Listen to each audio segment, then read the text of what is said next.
as an unexplained phenomenon that lurks in the darkness of the night. I think that they're different from us. We might share some of their DNA, but I don't think we're that related. We live in a world where the unknown mysterious phenomenon manifests itself. Because there's a lot of stuff going on.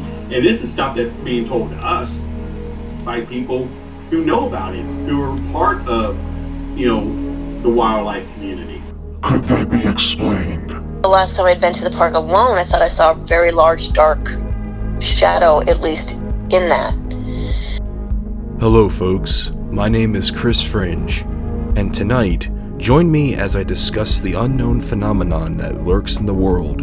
From dogmen to Sasquatch to the paranormal, let's dive into the unknown. You're listening to The Venomous Fringe.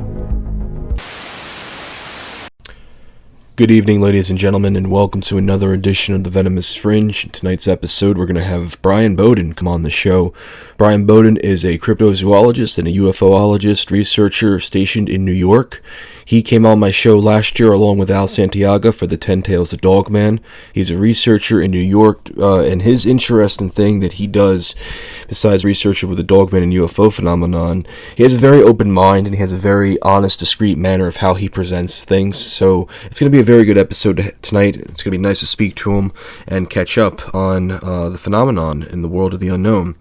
So with that being said, hello fellow Fringeaholics. Thank you guys for tuning into tonight's episode. It's always great to speak and hear from one of you guys as always. And if you're new to the show, whether you found me from the Bigfoot Odyssey radio show or you found my show through word of mouth, welcome. It's great to have you all here. Special shout out to Carrie and Daniela again. Thank you guys for having me on your show this past Saturday evening. It was a great honor to be on the show and interact with you and your subscribers and fans as well. So with that being said, folks, let's get on with this interview.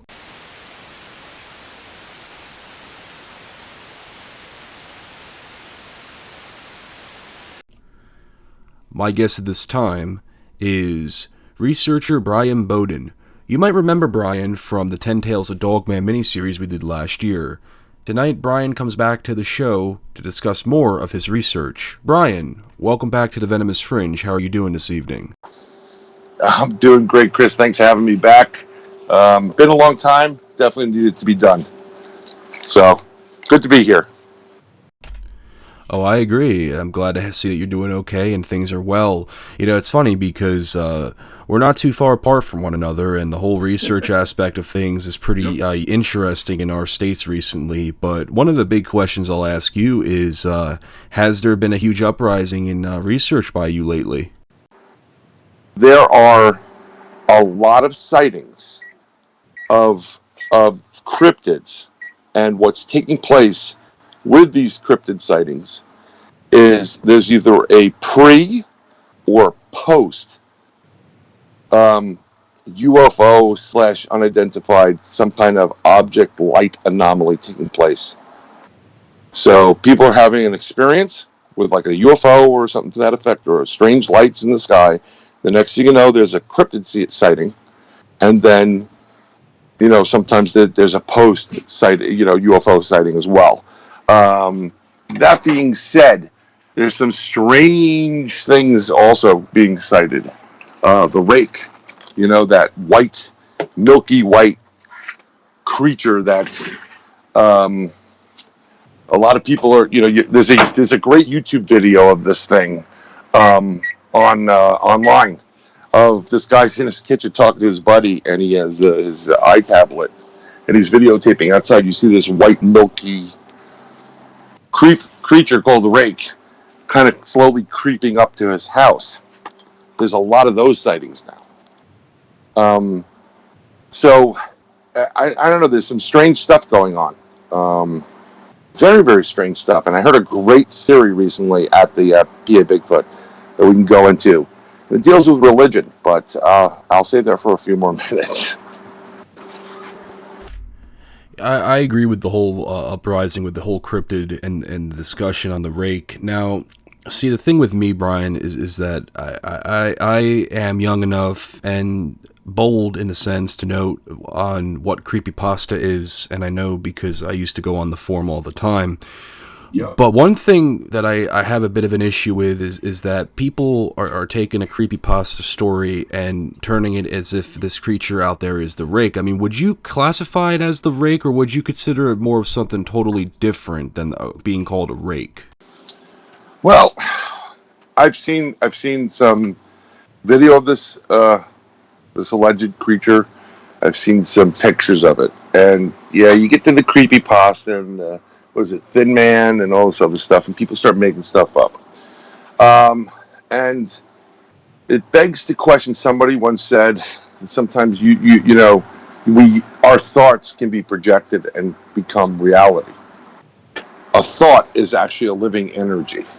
And if you project it the right way, you can, you can transform that energy into something. So is this something, you got a question, there's so many questions going on as a researcher. Is this something that's real? Like this is physically has been in existence since, the beginning, let's say, but it's hidden and now it's coming out. Is this something made up and someone's trying to play a joke on you? And I got to be honest, I've seen what this thing looks like. Pretty damn hard to do it. I've seen people actually analyze some of the videos that they've gotten of this, and it's not CGI. So now you got to think, what the hell is it? I think there are creatures out there that have been there. You have the Wendigo, you have skinwalkers from the Native American past. There may have been, and this may lend to that end of the spectrum. Maybe this is a transformation of someone into this creature because of whatever desire they want to, like the Wendigo and the Skinwalker.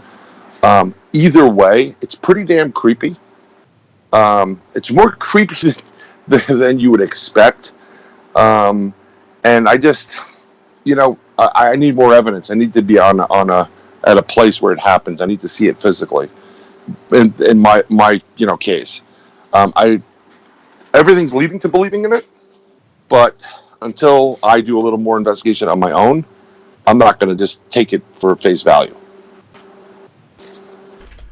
And I agree with that too, because I am also on the fence with it. But I've seen the video of the one that you made mention of involving the pastor, and then I've seen a couple of images which have also sparked my curiosity. But would you? Pretty creepy, right? It's a very creepy. It's creepy, but I wanted to also ask you: would you think that this is also a skinwalker in a sense?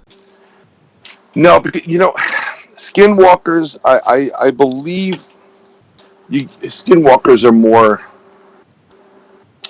I don't see them being in modern day, and I mean that modern society. I see them more on the rural side. You'll see more skinwalker cases on the rural side, which for me, I believe, are more legitimate. Because there is a purpose. These individuals that go through this transformation process do so with a specific purpose, pretty much to hurt and harm others.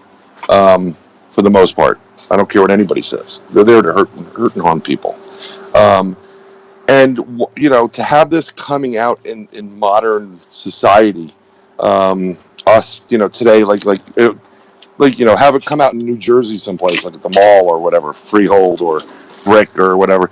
It's just I would immediately think, oh, someone's playing a joke right now. Someone's messing about. I wouldn't think of it as being there. I don't know, it just doesn't ring true for in this area. There's too many things that are weird about it. So would you think that skinwalkers, as you made mention, you said modern day society, that you would think they would exist there. So what would you think that this Rake creature would be, in a sense? Would you think it's like a demon, or do you think it's some sort of something else that is unexplainable? I think I didn't get a chance to do this. I was on Dave Scott's show, and I wanted to touch on this, but it was late. We kind of went in a couple different directions. I think what we have going on in this world, and it's thanks to CERN and their use of the HC, splitting atoms and creating dark matter or whatever. I think there is a real rip in the fabric, and dimensional rips. And I think what's happening is we have crisscrossed in different type of dimensions and timelines. And I think these are opportunists that are getting caught in it. I think we go in and out. There's a lot of vibration going on.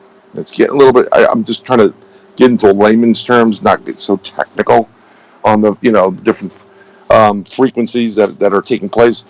And I think what we have are interdimensional creatures being more prevalent or gaining access to this area because of that rip. So they're just, it's an opportune time. I've seen videos of this rake creeping up on, I think it was a moose at one point, like it was hunting it. I don't think it's necessarily, everybody wants to go religion with it. So I don't think it's religious based. Yet, but I think it's part of the, in that St. Michael's prayer, all the other evil spirits that are here to hurt us. I think they're part of that, and they're interdimensional. So I think we're having an issue now with that. I don't know. Have you noticed? Because other people have noticed that the Dogman type of sightings and experiences seem to have trailed off in some major areas where they should be happening, and they've always happened, and now they're concentrating in areas where you would not expect them to be. Well, they weren't there that much. Why are they moving over? Let's say Indiana's a hot spot right now. Why? What's going on there in Indiana that makes it so inviting for Dogman to come there? I think it's just things are taking place. Earth changes are taking place. The ground's moving. I mean, they're getting opportunity to do X, Y, and Z. So that's why I think we're seeing them. I don't necessarily think it's because people are more evil, although some of them are. But, I don't know. Yeah, I've noticed that there's been a bit of an interesting migration pattern going on with them being seen in places we wouldn't be seeing them. One in particular is I've been collecting a couple cases where they've been seen in residential communities, which has kind of made me wonder if there's something more to it, whether it's the sawmill industry or whether there's something with the environment they're in, or there's something else that we're not aware of. I mean, what is your thoughts about that? What do you think about when you hear the cases of dogmen being sighted in city areas? I mean, does that draw a bit of a concern to you, or do you feel that that's a part of what you just mentioned? Well, that Dogman cryptid itself, in general, is I've gotten people that through online, and you get the forums and stuff, and they said, "Oh, they're not all bad, they're not all evil," and I'm like, "There's no way." I guess you haven't had an experience with it. These things are like rabid pit bulls ready. They're killing machines. That's it. And a killing machine is evil. I'm sorry, but it is. I mean, that's all they do. It's like a great white shark. You don't want them as a pet. You don't want them in your fish tank. They're a killing machine. Their purpose in life is to eat and procreate and eat. That's it. So when these dogmen are being seen in residential areas, let's say, it depends. I mean, are we expanding the cities and expanding into the forest, the former forest, where they were, more content to stay by themselves, and now we've given the opportunity for them to interact with society? Or are they purposely coming out of the woodwork to interact with people in society? You know that they're very smart. You know that they like to go and play around with people. They'll ring your doorbell front and back. If you have a front and back door, to mess around with you. They purposely mess around with you. This is how sick these things are. So, I wonder, are they just coming? Are they just getting into the piping? The city sewers and like, hey, what's this road? Or Where does this go? Oh, wow, look, there are humans here. That's food. You know, we can do X, Y, and Z with them. That's where I think we're you know, our expansion into Mother Nature, in areas of Mother Nature, I think is what's possibly helping them to be found in more cities. But I think they've always been here. I mean, there's a report. If you look at New York City, for example, in the 1800s on Broadway, okay, police officers took out a werewolf. Again, it's the 1800s. Probably wasn't as bright and white, and you know, but these things are reported in many, many cities. I mean, you get south of the border, and you're going to get a couple of people that have seen these things walking up to them. So I don't know. The opportunist. I don't think it's necessarily. I think we talked about classes before, Dogman, right? And you know, you got the 7 types according to, you know, that lovely chart in Vic, who's great. But I think the ones we have to worry about are the juvenile ones, the ones that are the young Turks, the ones that are doing their best. You know, like it's like teenagers at night. You know, they drink and do something, and then they get rowdy and stupid. Those are the ones that seem to be more aggressive. There seems to be more of a class system, like I've stories where you have the silver-based or silver-backed almost, you know, the grayer ones that are like keeping these things in check. Like, hey, let's go. You know, it's a typical pack mentality. There's an alpha, there's you know, sub-alphas, and then there's the grunts. So I don't know. I maybe they're just, you know, taking day trips and screwing around with people. That's a good analogy on it, and of course, 1800s New York, that it's a very different time period, so nothing was as big civilized as it is back then, or even today-wise, I mean. But you made mention of the Dogman chart, and you made mention about how the ones you would want to look out for are the juvenile kind. Do you imagine or think that there could be more than just the 7 types? Do you go off of what the chart says, or do you feel that there's more to it? You know, I'm not really. I never was a big fan of the chart itself, but that's based on eyewitness reporting, right? So I mean, so you have to give it validity somehow, but it's all. I think you got to look at it in the different capacity of all experiences. I think there may be more types of these cryptids. I think usually wherever you have a Bigfoot, you're going to have Dogman. That's how it usually has been researched out. The thing is, it's only really recently that really this Dogman thing has kind of like exploded. And you got to ask yourself, why is it exploded? Because I didn't want to believe that there was a 15-foot werewolf, you know, there. I thought it was all, you know, science fiction, but when you have people that have more to lose than win start talking about this, then it perks your ears up. So I don't know. I think there possibly could be a hybrid within a hybrid with a hybrid. We see it all the time. There's different types of, you know, let's go to the ape family, or the you know, there's baboons, there's orangutans, there's chimpanzees, there's gorillas. So who knows, you know? It's only until we actually come face to face with them, or we can report it, will we know for sure if there's more or less. You know? Right, and I agree with that. That's a good way of looking at it.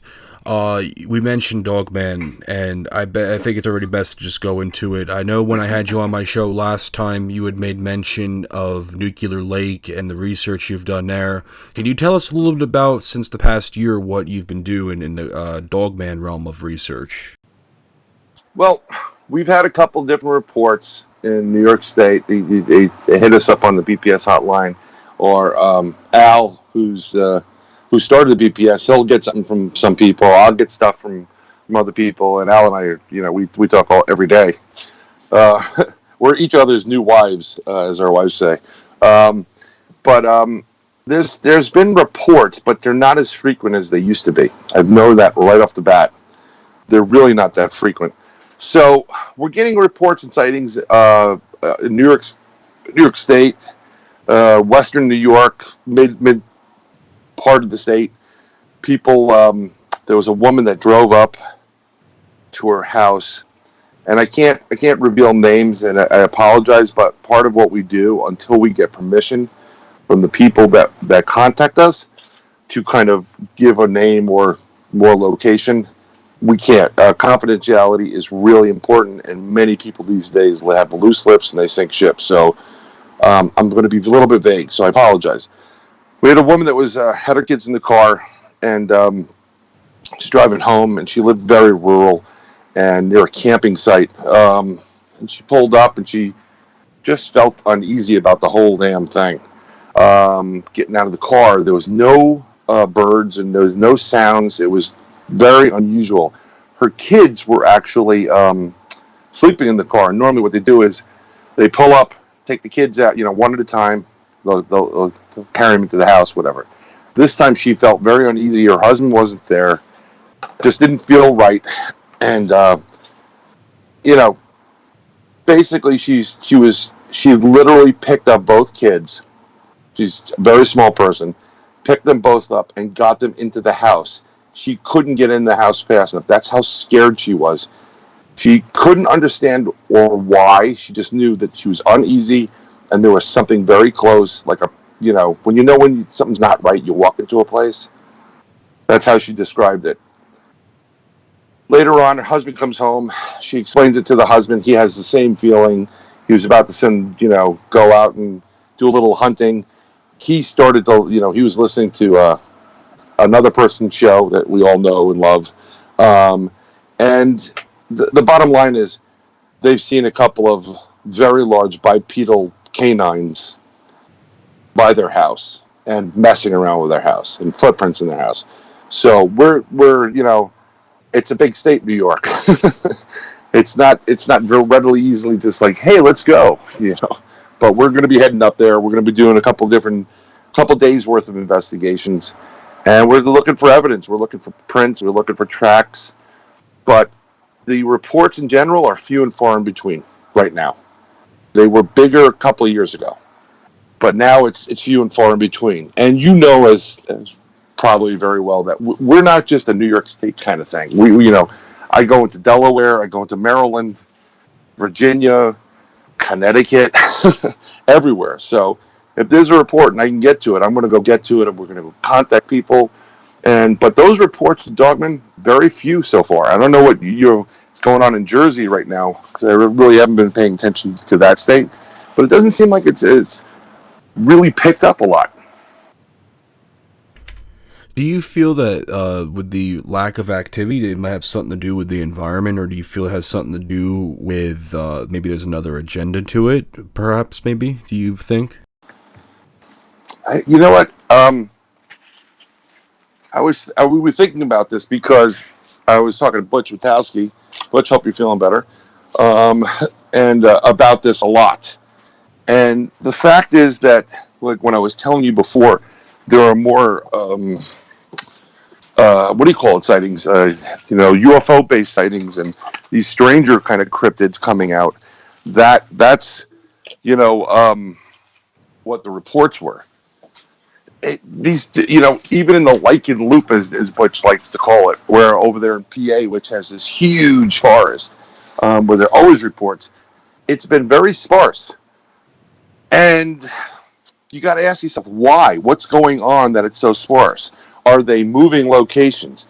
Is something happening geologically to the area? Let's say, are the faults taking, a big hit and causing cracks, which then causes water to seep in? Is their home being, violated naturally? These are valid questions to ask. And they're good enough questions to say, you know what? If I lived underground in a cave, there was a big, earthquake or the earth rattling, and all of a sudden I'm starting to get, dampness in the cave, I'm not going to be living there. I got to look for a new place to live. That means I have to now find new sources for hunting and food. So you move to different location, none not known to you or your pack, And now you got to go looking for food. Where's the food coming from? And then when you come across a farm that has animals in it, you attack the animals because that's easy prey while you're still looking, to reassess or reevaluate your new locale, So that's what I think is taking place. I think that there could be some geological problems taking place right now that are causing them to either go deeper or move away. Yeah, it's pretty interesting because I haven't really gotten much reports that are fresh from right in our vicinity, and I think it makes me wonder because I always feel that a lot of the reports we're getting are from past encounters, and this isn't just counting stories that we've gotten on different shows. It's just the concept that I've noticed in the last 7 months there hasn't been a lot of activity, and I mean, it's made me wonder if there is some sort of agenda or if there is perhaps maybe a migration situation. But as we speak on Dogman, and I know that, for the topic of Dogman, it's a big one. You mentioned earlier about, why is it so big? Why is it so big? The topic, or? Oh, no. I thought we had to cut out for a second, but then. Yeah, no, you're good, man. You're good. Don't worry. What I was gonna say is that we may mention that there is a huge uprising. There's a huge why is it so hot? Now, would you feel, because I recently did an interview with the Bigfoot Odyssey, and on the show there was mention about how there's some skepticism in reference to the Dogman creature not being a Dogman, and I know Carrie, the show host, had made mention that he could believe it could be an inbred Sasquatch or a Sasquatch on its own. When you hear reports about that, or viewpoints or opinions, I mean, how would you want to convince them that this is in fact a different animal from 100% from top to bottom and not just another Sasquatch hybrid? Okay. So, sorry about that. So when I think of your traditional, your Sasquatch or Bigfoot, I'm thinking of a bipedal that's more like Gigantopithecus. I have a problem with that word. It has feet and toes, and it's more like human being, based somewhere down the DNA chain. When I think of Dogman, I don't see the same tracks. There was somebody one of our friends got a report. They had 36-inch or 39-inch track, like footprint. Do you know how massive that thing must be? Whatever. I mean, it looked like like a Tyrannosaurus Rex was coming through. So there's two different types of tracks you're going to get. 99.9% of these Bigfoot type of sightings, and you get tracks. It's a very similar track. It's very much like our feet. When you get to the Dogman, you're getting to a tri track. It's usually like 3, or you'll get the hunch, and then you get like a little bit of a pad, and it's only like 3 digits coming out. It's a different type of track. It's a different type of animal. Some of them I've seen where you have like a almost what looks like a humanic type of print with extra claw marks. That's when I think you get into the hybrids. These are the little bits and pieces and twigs and berries that come along with being a hybrid. But I don't think it's a deformed Bigfoot. I really don't. I don't think it's a genetically altered creature. Some people are saying, oh, it's the military. They're doing genetic experiments, and that's why you're seeing what you're seeing. Nah, this thing's been around. There's been mention of this, each type of cryptid, multiple sightings since, Columbus had a sighting. They mentioned it. So, no, I don't think it's something, that's the same thing, just a deformed one, because it hung out Fukushima radiation. Nope, I think it's an actual living, breathing entity.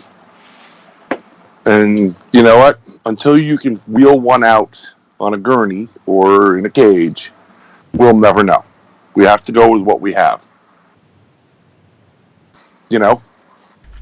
Oh no, and I agree with that, and I understand for many out there who would be of the same skepticism or have a bit of a hard time with the understanding of what a dogman is as a Bigfoot researcher. I mean, I always, like I tell people, I mean, I don't think you have thousands of people who are coming to horde to say, hey, we've seen a werewolf or we've seen something like this and it's a misidentified Sasquatch. I mean, they could be, but at the same time, I think after a while there has to be some sort of thing that makes you wonder, I mean, could this be the case? Could this be legitimate? Could this be an actual creature? And it's not just a Sasquatch. I know that there's been some arguments about it, and it's a tough thing to be in, because especially when you research Dogman and you get to hear that, but because Bigfoot's real. Bigfoot, I mean, it's been around for much longer than Dogman, and it's more relevant, and I think it has a lot to do with, of course, what, like was even mentioned, was evidence. And I want to ask you this, Bryan, because I've noticed, and this is something that even as a researcher going on my 5th year of research, I noticed that we're in 2019, and this was another argument that was made on my interview last night. At the time of this upload, it'd be 2 nights ago.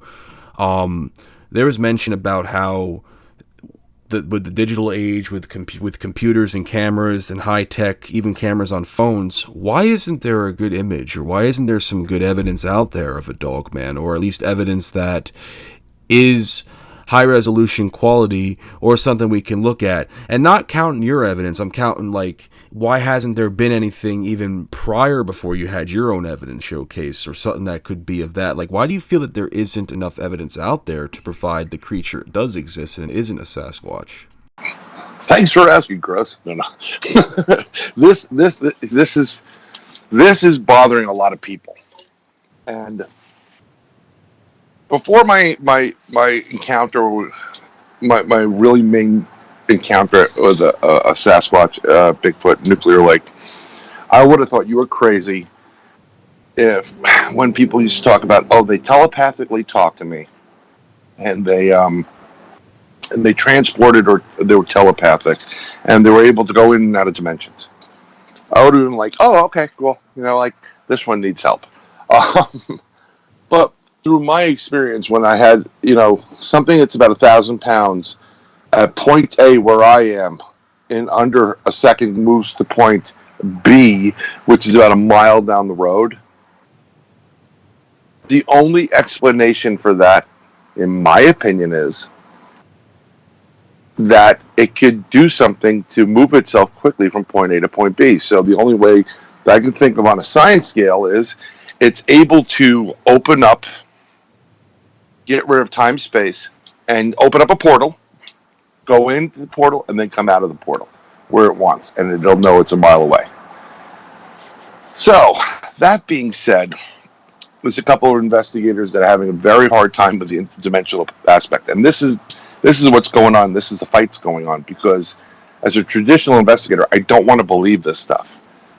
Their argument why it's not real is because, and it can't happen, is because everything's based in science, and scientifically we can't do that. There's no creatures that can do that.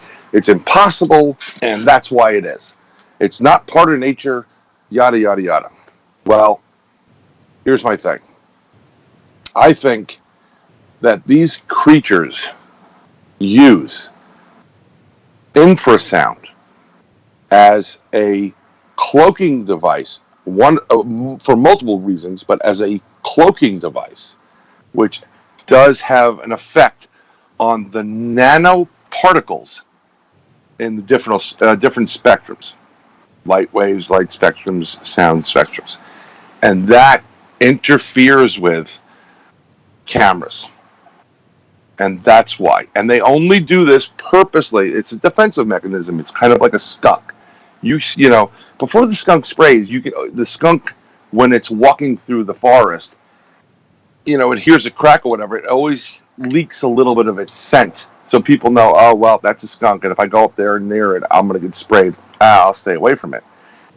When they're aware that their human beings are there, when they see, and I believe they know through plenty of interactions what a camera is and what it can be, you know, done with and what have you. they do the infrasound thing. A lot of people get nervous. A lot of people get scared. A lot of people get confused. But I also think this affects the area around them, like a cloak. And in turn also can affect the different, if it's affecting the area around you and giving you a distortion field, then it's distorting the light spectrum and the way we see it and the way a camera would see it.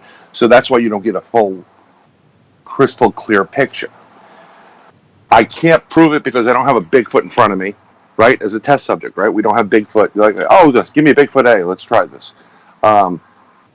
One way we can prove this is, and I also say to combat that, when they're unaware of presence of a third party, like human beings or a camera or whatever, then they're free to be themselves. Free to be you and me.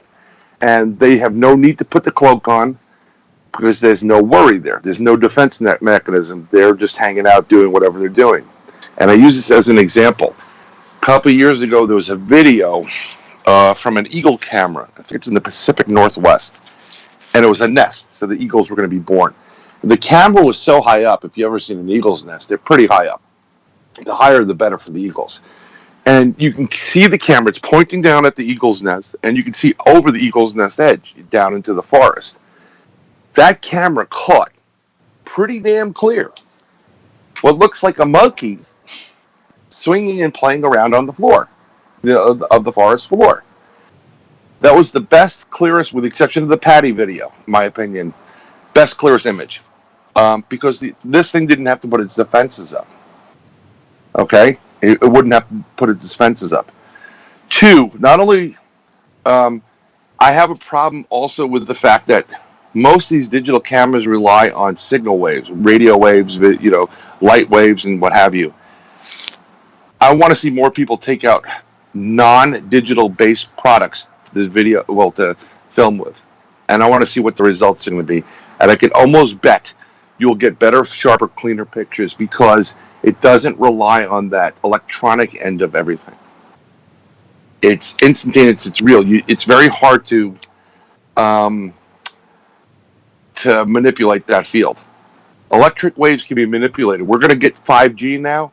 If you have a spout of water coming down and you cycle a 5G signal, the water will zigzag. It'll still drip, but it's going to go left, horizontal, right, down, right, left, right. So just imagine that's through a sound wave. Imagine what these things can do through infrasound, right? So if we can do that, and we know we can do this, we can levitate things with sound, we can manipulate things with sound.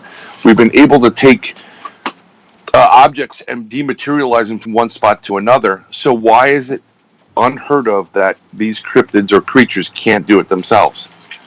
Oh, I got it, because we've never seen it before. It's never been documented. And it never will until we capture one and it's done. You know what I'm saying? So some of these researchers out there that are getting pissed off and angry that these people are fools and, how could you say it? It's not science. Dude, we don't know. You don't know what you don't know. So I'm saying, again, go back to my hypothesis. It's in there. It's up there. They may be able to manipulate light waves, spectrum waves, frequencies, and in turn it affects the video and everything else.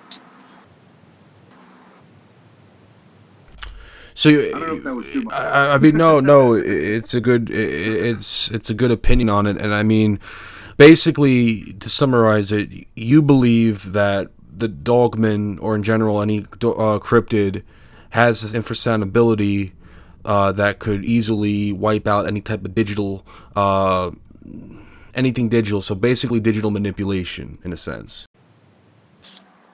It's kind of like that. They're working on the frequencies, and it's funny, right?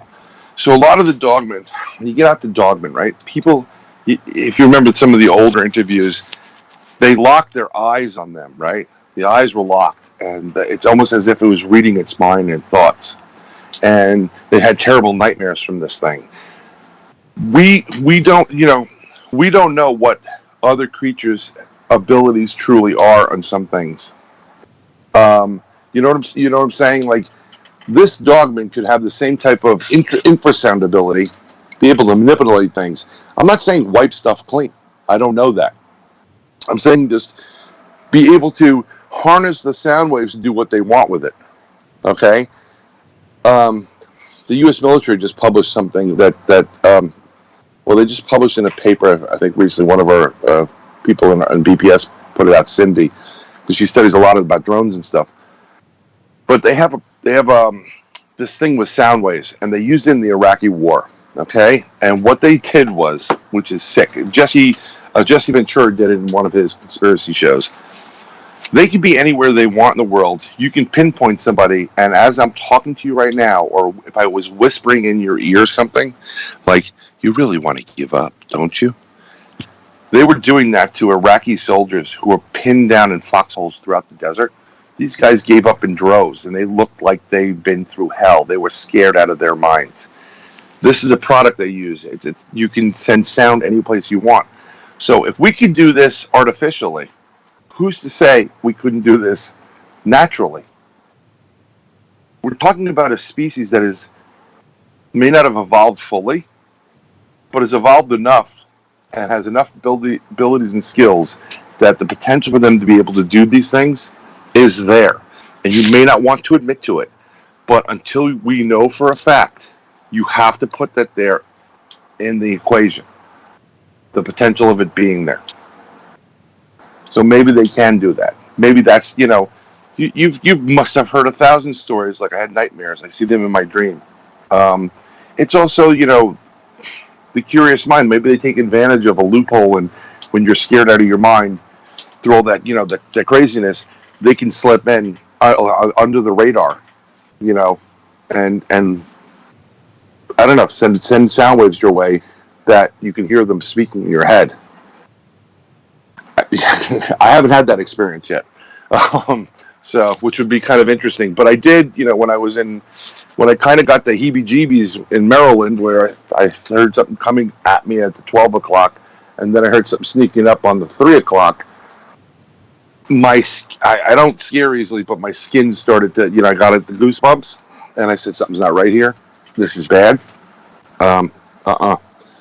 It did bug me, and that night I was in a hotel with my family. And I put the door against the inside chair against the door, like that was going to stop anybody. It was just more comforting knowing that. But for some reason, I was a little bit on edge, a lot on edge actually. What do you think?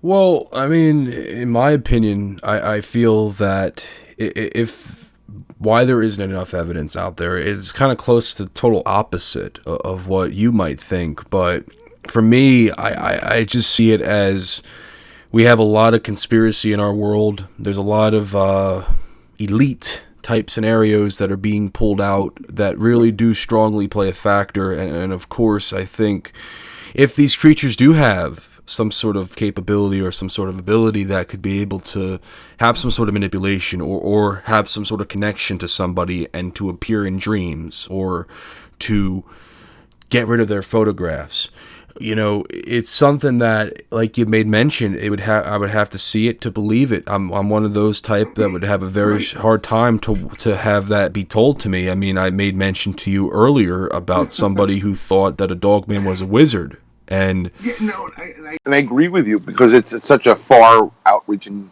theory, and I'm 100% with you. But when you're looking at these things, some people who are one of the greatest cryptozoologists out there, and I don't believe he has a degree in it whatsoever, is Ken Gerhardt. Freaking guy's incredible. I mean, and he has his own opinions, but a lot of that's based on actual zoology, not just the cryptid zoology. So what here's the problem you have here. When you base everything on nature and we know, right? Then you're limited to only what you know. There are things that, until we were able to fly, until we were able to harness the atom, until we were able to, it was just like, oh, that's fantasy. That's not going to happen. It's fantasy. It's all BS. Well, you don't know until you do it, right? And the minute you don't have that variable there and consider it, then you have an issue, right? Because you'll never get to the truth because you're always stymied by limiting where the truth can be. That was my point. That's why, yeah, some of this stuff is far-reaching. Do I believe that Dogman's a wizard? No. No, not at all. Whatsoever. Just like I don't believe every alien out there is for a peaceful agenda. You know, and they have this big table where they sit there with, I don't know, Captain Picard and Quark, and they're deciding the fate of humanity over dinner. No, don't believe it either. You know? Yeah, no, and I agree, and that's another thing too.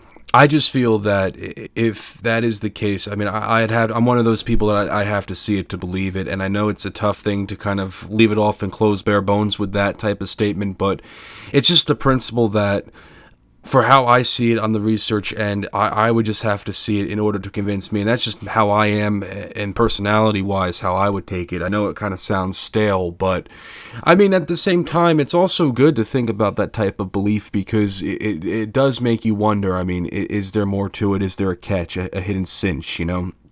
And when it comes to Dogman, though, another thing is that I've had some people ask in the past about people who are curious to go out and see one. Bryan, let me ask you something, and this is coming from, if you could share it from the researcher's perspective and from an enthusiast perspective. I mean, do you feel that it is a brilliant idea to do such a thing? Absolutely no. No. I gotta be honest. And I ask this seriously too. I mean, you know. You know what? I've heard this stuff. Oh, I'm gonna go out and see it. I'm gonna go and get one. You're out of your mind. You don't know what you're playing with. And this even goes for Bigfoot too. You have to understand something. This is a wild animal / person / whatever.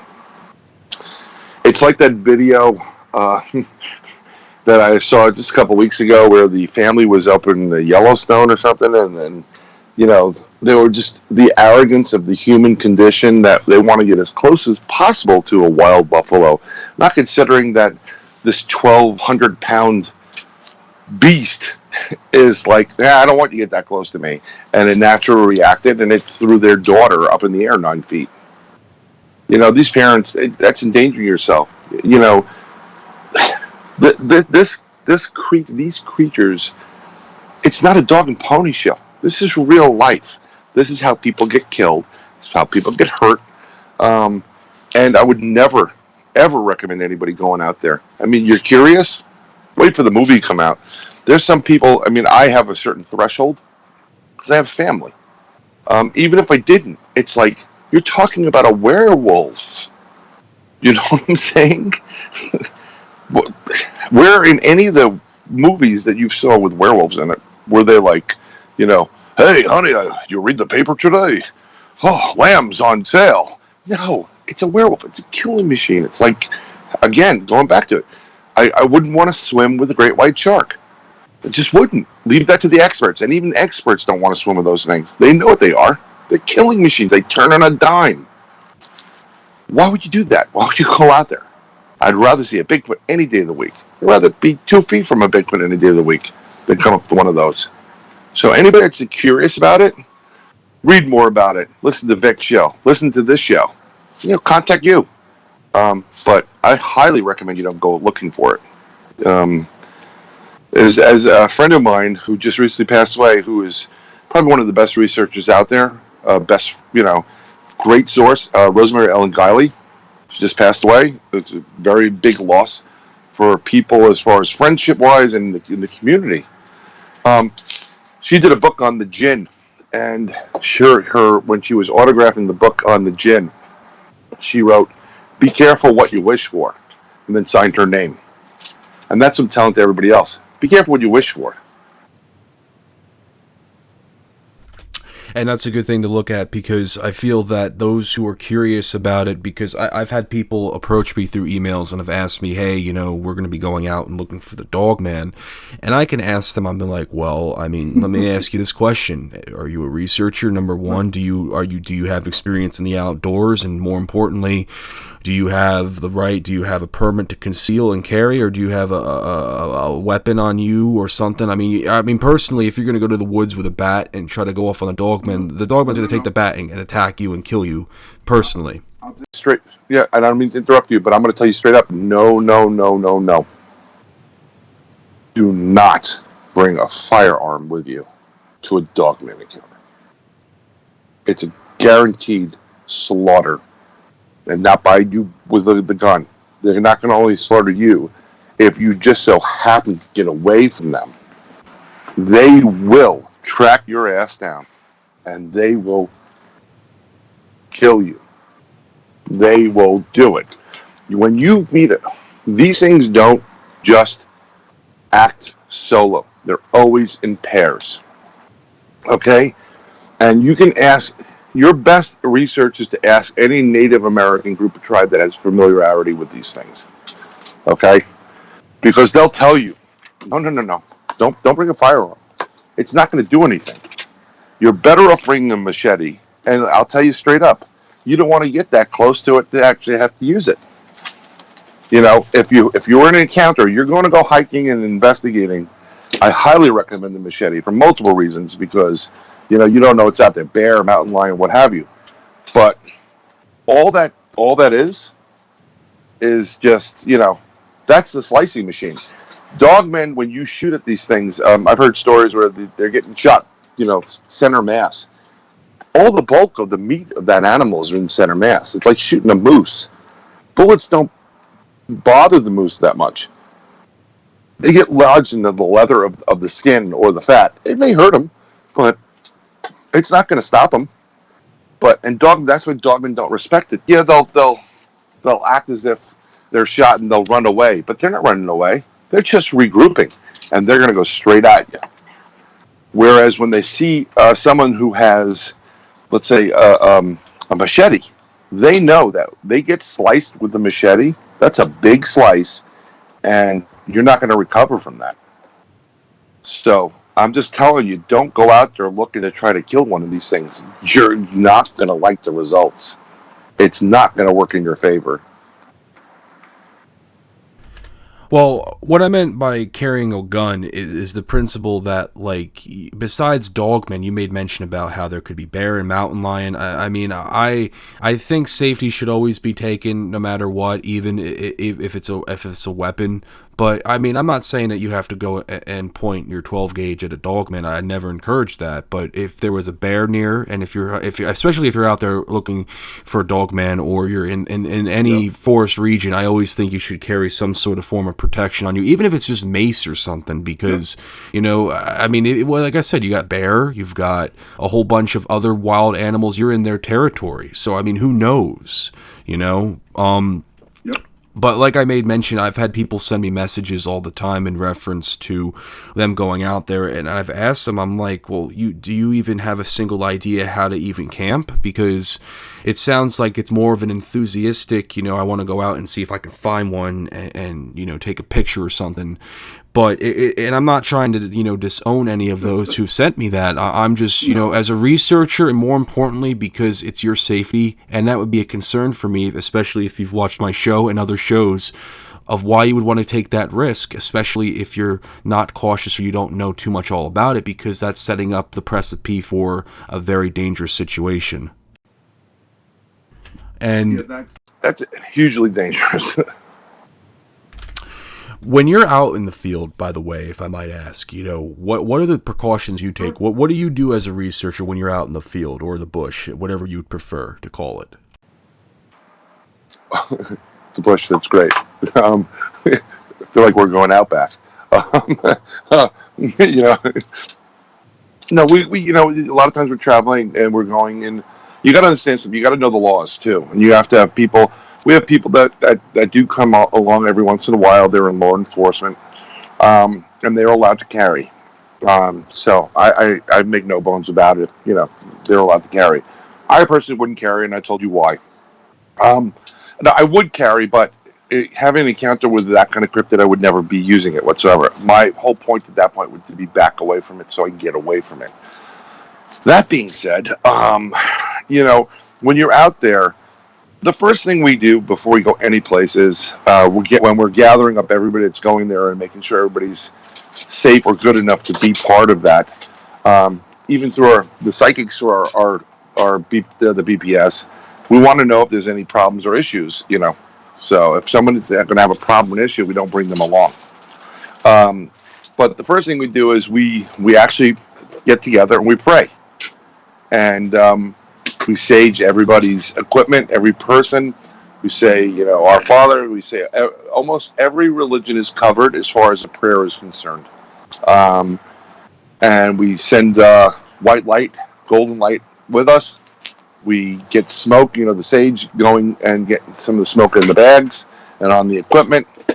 And then we go in. When we go in, we have first aid kits, we have ponchos. It's all about safety and security. We have, you'll have a side knife, like a buck, and then I have about 2 machetes on me.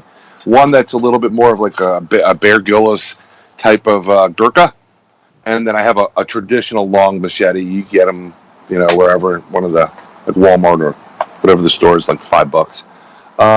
And we keep it there. But another thing we do when we go in there is, we don't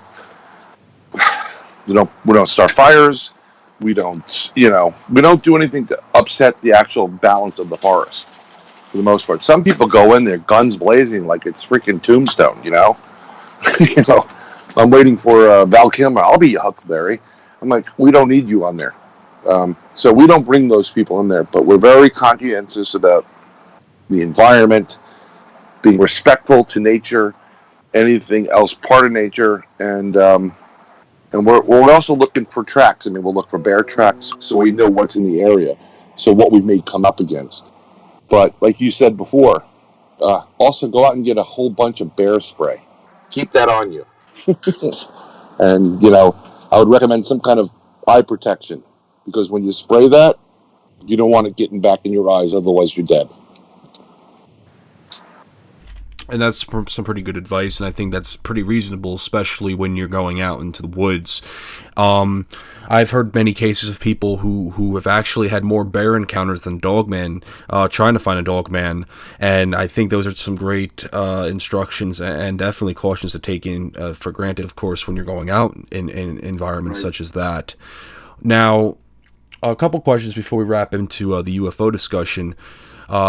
With Dogman, for you in encounters upstate New York, how is it where you're at with the Dogman encounters? Like, have been any really rabid cases?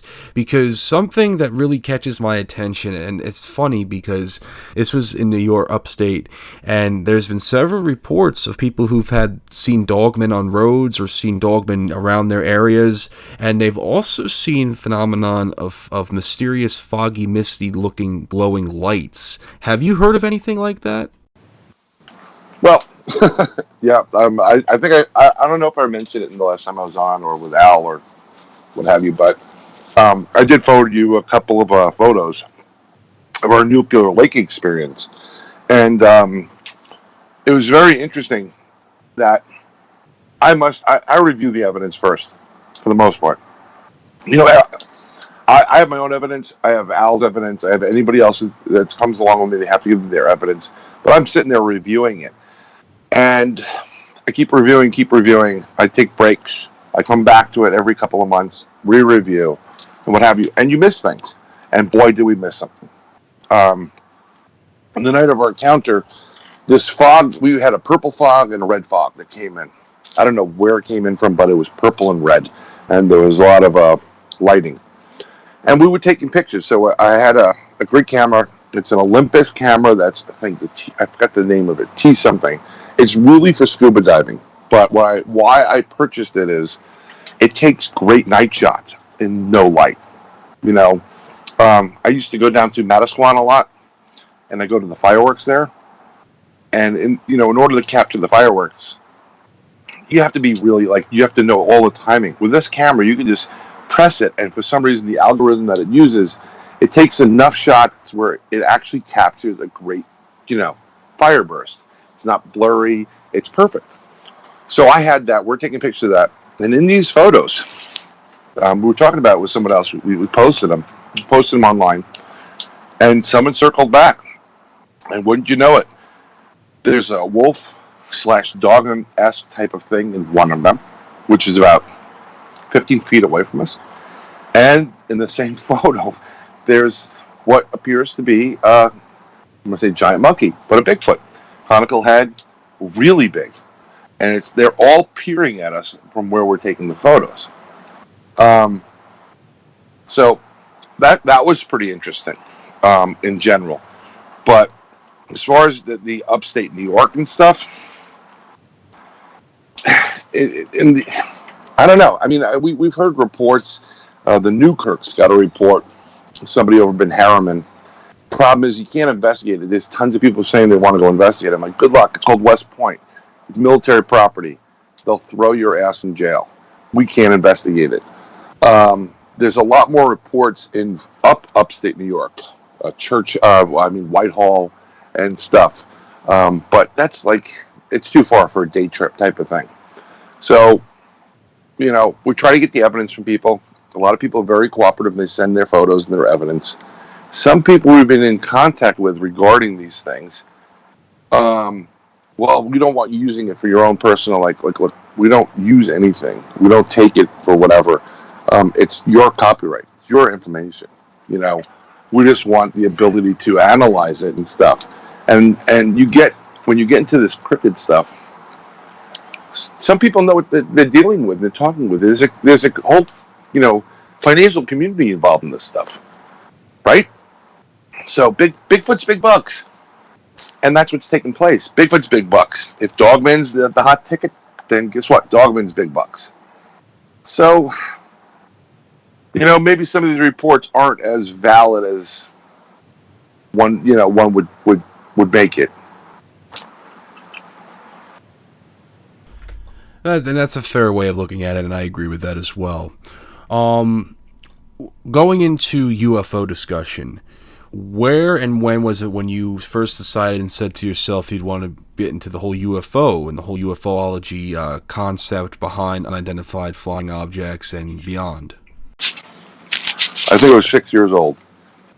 That was my first real, I loved science growing up. And ever since I've been 6 years old, and I'm older than you, Chris, as you know. Age is just a number, but I grew up without the internet, without a lot of books. We didn't have a lot of books on the subject. We had a lot of horror movies and stuff, and science fiction and reruns and stuff. One of my favorites was Land of the Lost, the original one. Was Shaka, like Chaka, which looked the Slee Stack, which looked like freaking reptilian and whatever. And you talked about men in Mars and duck dodgers and what have you. So I've always been interested in this. I've been interested in science. Been interested in, I love planetariums. I love things that light up, by the way. So my as my friends, I got a lot of stuff that lights up. If it lights up, I want it. My friends said, and I apologize for the curse, he goes, if they put lights in dog shit, you'd buy it. I'm like, no problem. Look, it's lighting up, honey. It's dog poop. So I've been interested in this for a while. I've always looked to the stars because that's our first foray really into the unknown, right? Go out your door. There it is. Stars. There's the planet. What's that? That's a moon. Well, who lives there, right? These are the questions I started asking. So that's when I got into it. And the way I kind of came around to doing something, what we do currently right now, I'm the co-founder and co-director of the New York State Ufo Project. And it's like-minded individuals in science, and some people are in the military, law enforcement, linguistics, geology, you name it, plus people that have had experiences.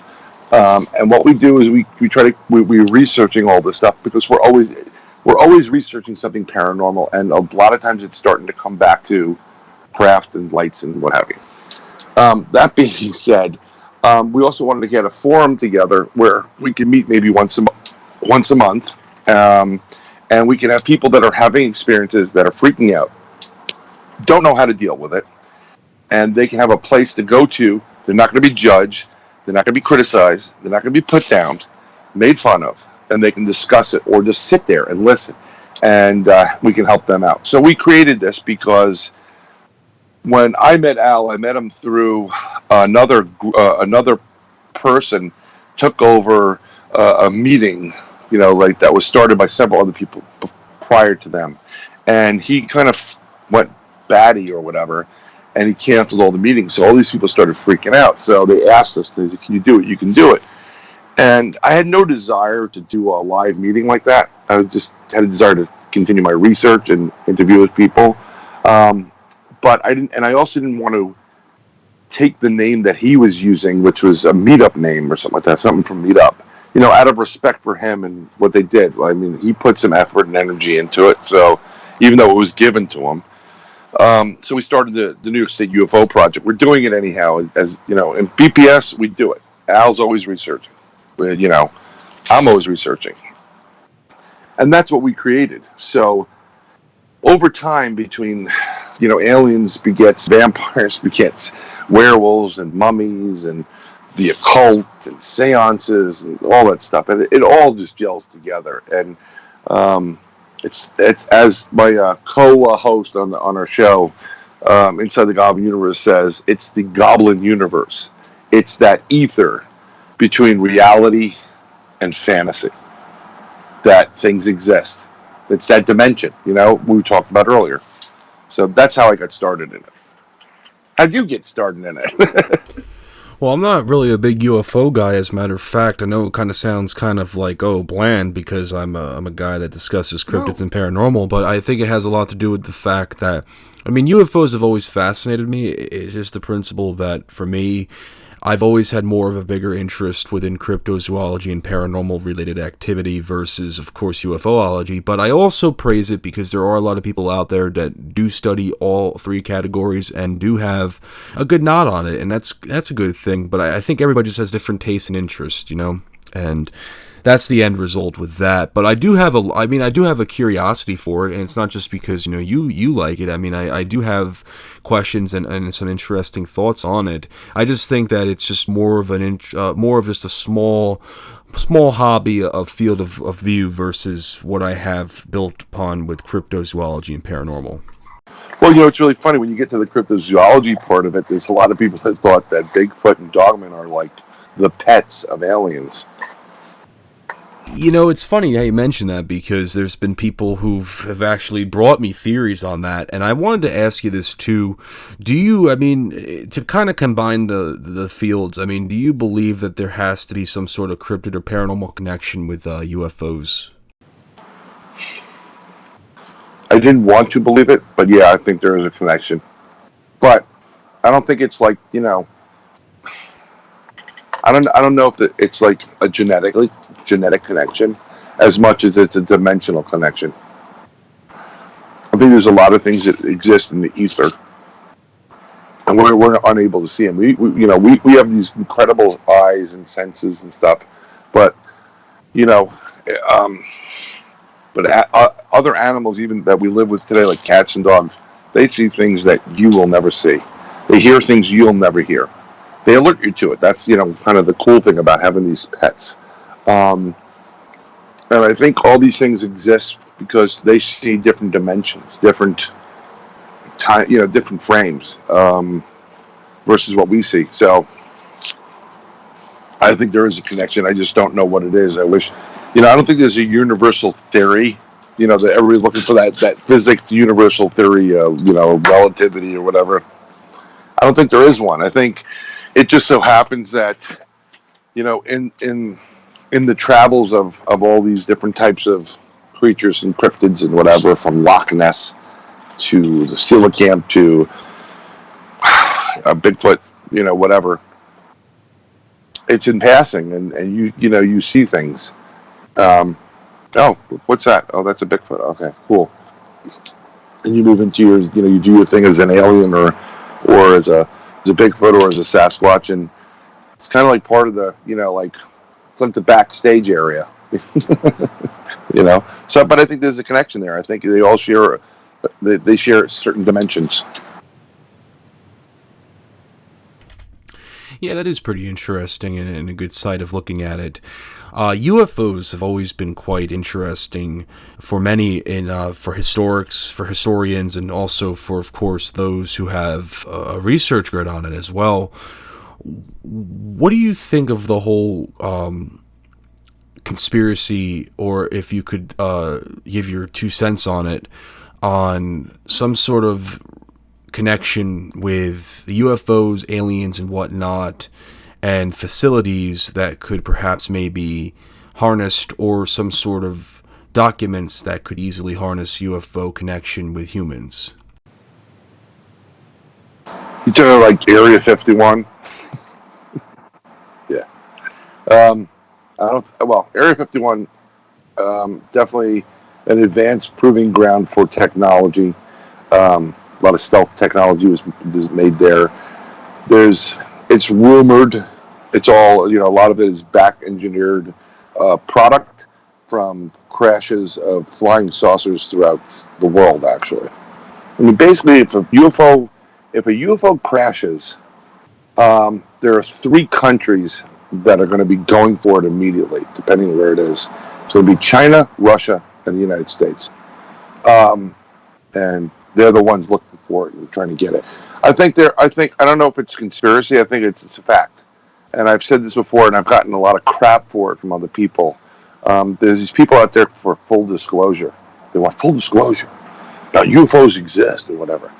And they said, yeah, we'll be all right. We'll be fine. We don't have to worry about anything, But I don't think they'll react well if they actually found out, about that there were real UFOs out there and real aliens, and they've been here for millennia. If these people in this country alone couldn't handle the fact that the current president got elected, how the hell are they going to handle the fact that everything they know of as being the law and true and whatever, and God and whatever, is possibly a sham? Because there are other different races of entities that live within our system or 17 different systems around us that exist. Yeah, no, absolutely, and then that's a good way of looking at it. I mean, when you look at the government realm of it, I mean, you find that there's a huge connection with it. You're always hearing some sort of situation involving or something mysteriously happening in a sense when it comes to some interference. But I've always found the whole UFO conspiracy pretty huge alive, and I mean, it definitely is something. But what would be probably the best cases of UFOs? Like, what would you see why would one want to manifest itself? What would be its purpose, would you think? Are you talking about people having an encounter? Let me elaborate. So basically, okay. why would these unidentified flying objects make themselves known? And you hear all the history or all the whole thought of them, what their purpose could be, whether you look at science fiction films and are like, oh, well, aliens are taking over the world, or what would be their sympathetic call? Like, why would they want to like show some flashing lights or a UFO flying in the sky? Why would they make it so well known and done? Like, is there a hidden science behind it? Do you feel that they're trying to showcase that they're here and that they're watching, or is there something else behind it? Sort of almost like if you were to ask, like, why would a Dogman show itself, or does it try to show itself, or what would be their purpose here? Like, why would a UFO, or in this case, why would it be something done like that? So I don't think they do purposely show themselves whatsoever. There's quick little number about UFOs. Apparently there was an agreement between a certain race of aliens and the elitist of the world, who's basically the industrial, the military-industrial complex and dark and black projects, that they were going to trade information, with the aliens, and that's how we started developing these advanced machines in the U.S. That, and with the help of Wernher von Braun from the Nazis, who was part of the, he was basically the space program for Nazis. They were very, very close to, subsonic jets were there. They were on the cusp of having a nuclear bomb well before we did. And at one point, I'll just sidebar it, Operation Paperclip, we took a couple of these people at the end of World War II, and he was ours, and he's pretty much responsible for NASA, us getting to the moon. There was a reporter that was, doing some work at NASA, and I always wanted to interview von Braun, and it just so happened that he was there one day, and von Braun walked in, so he said, it's a pleasure to meet you, I've heard so much about you. They went to lunch, and one of the questions he asked Wernher was, he said, you guys were so close. You had all this technology and these flying saucers or disc or whatever. You were so advanced. Where do you get this information from? Where do you get, how do you obtain this? And without missing a beat, von Braun pointed up and goes, we got help from them. So he's pointing like to the ceiling out of this world. So he's admitting that they had a contact with some race or something that provided them with this, the information, the technology they needed to be successful. That being said, throughout what's been taking place in the UFO community is this. There's a lot of dark projects. I personally believe that any UFOs that you see on video and photos, anything that's captured that is crystal clear is U.S.-based product, United States military-based product, reverse engineered products creating other craft, like the TR-3B, which is like a flying triangle, zero gravity. When it gets to the real extraterrestrials and the different races that are involved, they're not making their presence known. They don't want their presence known. If their presence becomes known, it's not going to be good for anybody. They are observing, they're measuring, they're surveying, they're harvesting, they're eating, you name it. And they do it very, very well and very much in secret. They have their own agenda. And what their main purpose is, we really have no idea. We have a couple people reporting through interactions. Some are multidimensional. Some are from systems far away. Their planet's dying. Some their races are dying. Some are just aggressive SOBs. They are just nasty and they're conquering and like, we'll do whatever the hell we want. And from the research, there's plenty of craft. If you can get the permission from the world government, means the U.S. and Russia and whatever, to actually launch a craft out of our atmosphere and into space, I will wager everything I have that you will go up there and you will see multiple types of craft with multiple different entities in it, different races, and it's almost like a standoff. And each one is just gearing and getting their spot and preventing the other from making that move. And that's what I think is taking place right now. I don't think aliens, they don't want you to know that they're there. That's why they take you and they do what they do with you in secret. They don't want you awake. The human being is a very violent individual. Tendency towards violence is huge. And I'm not a kumbaya guy. But they know that if their presence is known, it will not be received with wine and roses. It'll be received with arms and arsenals. And that's a good wager of looking at it. Now, you in other words, you would think that it's basically aliens are the high masters and humans are just the peasants in a sense. Yes. You know what? There's a lot of reports, different reports of X, Y, and Z about things. Some people, it's all about love and light, and they love us all, and they're going to do X, Y, and Z for us all and help us. And then others are just like, dude, they want they want, they made us. You ever hear of the Anunnaki? Yeah. So, we were, according to that, we were slaves. And we were slaves to these these aliens to do their work. We're monkeys. If you get into the subject of a specific end of the alien spectrum, there's a video from a friend of mine, Chris Turner, did. It's called "Don't Mention the Reptilians," and it's about the reptilian races and from Draco and their missions and how big they are and what they do, and they control the planet and they do whatever the hell they want. There's all these reports that Queen Elizabeth is a lizard or whatever it is. I think, and they think of us as monkeys, actually. There's a couple other people that have been doing a lot of research, and it's from the abduction end of it. They don't want to be the abductees. There's nothing. I used to think, kind of cool, be abducted by aliens, and they'll take me places. I'm like, dude, if you're abducted by aliens, you think like the giraffe or the gazelle running through the savannah as the helicopter's coming down with a guy with a dart, ready to shoot it? You think it's thinking, hey, I'm just going to get a free helicopter ride. No, it's scared shitless. And you don't, and we're doing the right thing by trying to help these creatures out, measuring them, taking sperm, our eggs, and trying to in vitro fertilization.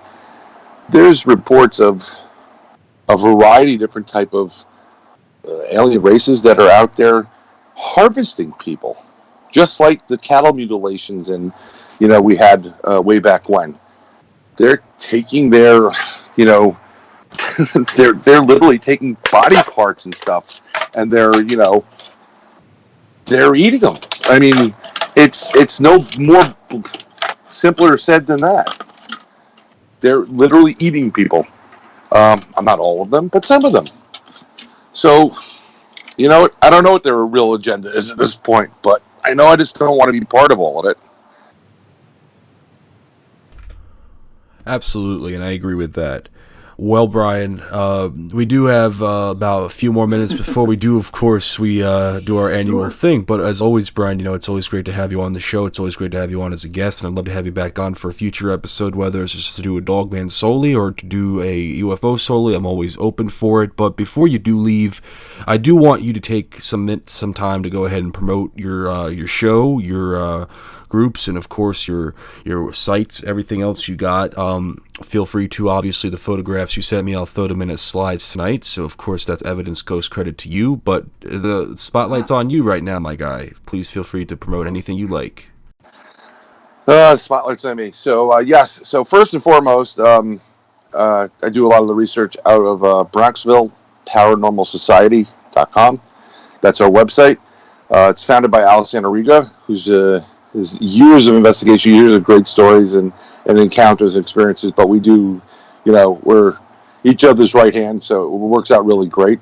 And I also do podcasting, so I have a show with the Cryptid guru, author Ronald Murphy, who's actually just finished filming a new TV series that'll be coming out in November, and that's at InsideTheGoblinUniverse.com, but you can find it on Podbean at InsideTheGoblinUniverse.podbean.com. That's one show, and we deal with all this paranormal stuff and ghosts, and you have it. There's a couple other shows that we created recently. We have a show called Portals of Perception, and that deals with how people see things, and it tries to help people out with raising their vibration, how to look at certain metaphysical things and the sciences and Asian philosophy, and a bunch of other different ways. We had a gentleman on, and we were talking about the different vortexes that are in areas, and it's being perceptive, of your surroundings. We have another show that's out, and these are like little bits and snippets called Sideshow Safari, and that deals with, as soon as you said sideshow, like the freaky things that you come across, and they're little tidbit type of shows. And then, of course, I have my own solo show, which is called NoBoBuMe, NoBoBuMe, which stands for Nobody But Me. And we just talk about everything. So I'm not just paranormal or cryptids or or the crazy stuff. Talk about music, talk about bands, talk about literature, and all that is under on iTunes and iPod. All the podcasters. You can just say Inside the Goblin Universe, you'll get it there. And then finally, we do the New York State UFO Project. And we have, I believe it's the fourth Thursday of every month, we'll be in Red Hook, New York, which is upstate New York, at the Enchanted Cafe from 7 to 9. And we're going to do presentations there. And then we still are going to try to do some downstate presentations as well, which are in Hastings or Westchester County for the most part, to allow people in downstate to get up and have a live meeting and experience and try to get guests there too. So, but I'm always... Right now we're doing a couple. I'm doing a couple of books, getting them together, and I'm available. You probably see me on Facebook, Twitter. Although I'm not Facebooking it as much anymore. I don't know about you, Chris, but kind of had enough of the, living by like who posted. I'm trying to live life and enjoy it, and that's what we do. So just check us out, YouTube, Facebook, all over, and we'll be there. If you have any questions, you could always leave a question for me at Inside the Goblin Universe. You can call our hotline. We have a hotline number for the New York State UFO Project. And it's basically 516-519-3648. Or you can say report at NewYorkStateUFOProject.com. That's NYSUFOP.com. You send a report in. But that's pretty much it.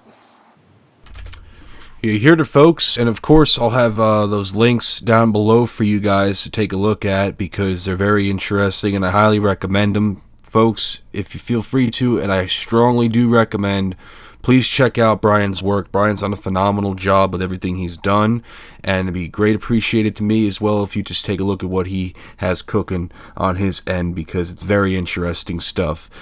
Bryan, I'd like to thank you again for coming on the show. It's been a great pleasure speaking to you, my friend, as always.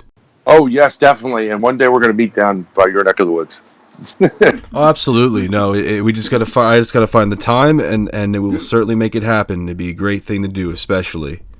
Definitely. You know what? I'm an open type of researcher. I'm not hiding anything. I'm not trying to really sell anything. I have no desire to. The only thing we do sell is a New York State UFO Project T-shirt, and that's to give us gas money. We're not out there to really monetize this whatsoever. It is what it is. We'll have books out. I'm not trying to sell you the books. I'd love you to read them if you want. When our books come out, and I'll autograph it and send it to you. Whatever you want to do. I'm not into the para-celebrity thing. I just am in for the information. I want more knowledge, and I think that's what you do too. And that's why, there's a lot of us in there that get along so well because it's not about fame or fortune. It's about like, I knew that was the answer, or oh wow, that was so cool to find out. That's why we do what we do. Absolutely, and it'd be a great pleasure as always, and it's always fun and it's always important, especially for other researchers, to connect with other researchers, and that's why we do the show. That's why we discuss and talk the things we discuss. Bryan, thank you again, my friend, and you have a fantastic evening. Thank you, Chris. You too. Good night, everybody. Appreciate it. Or good day.